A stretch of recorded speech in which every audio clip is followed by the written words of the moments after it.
We call this termovision because we're clever that way.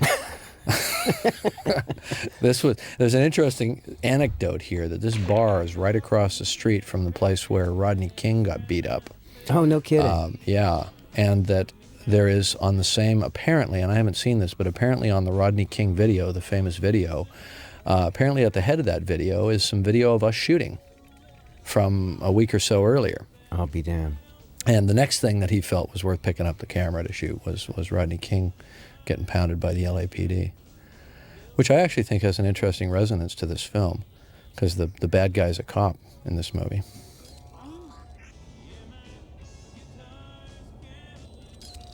This was always...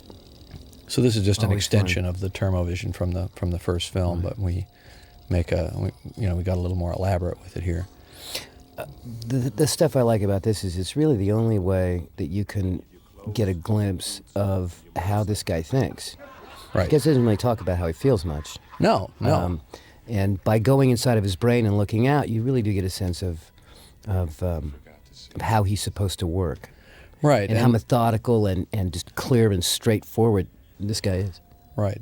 And what's funny is that in terms of artificial intelligence, machines don't think by projecting images to themselves with graphics all over them. Mm-hmm. That's the way we think and the way we interface with a computer.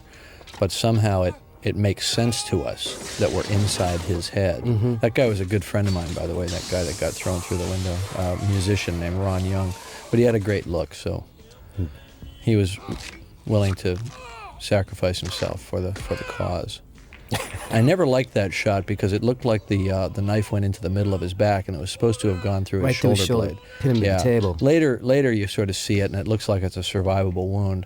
Because the Terminator there was no compelling reason for him not to be killing people at this point in the story, because he hasn't been kind of given the mandate by John yet to not kill anyone. But we wanted to sort of avoid a kind of a moral quandary, as I recall. Well, I think the answer is simply that he would kill... I got into a huge argument with the editors over using this song. Oh, yeah? Because it had already been used in a couple of other films, and I think another film was planning on using it, and the other two editors that were cutting with me, actually I think all three of them lobbied strongly against it. And I said, yeah, but it's cool. That's why it has to stay.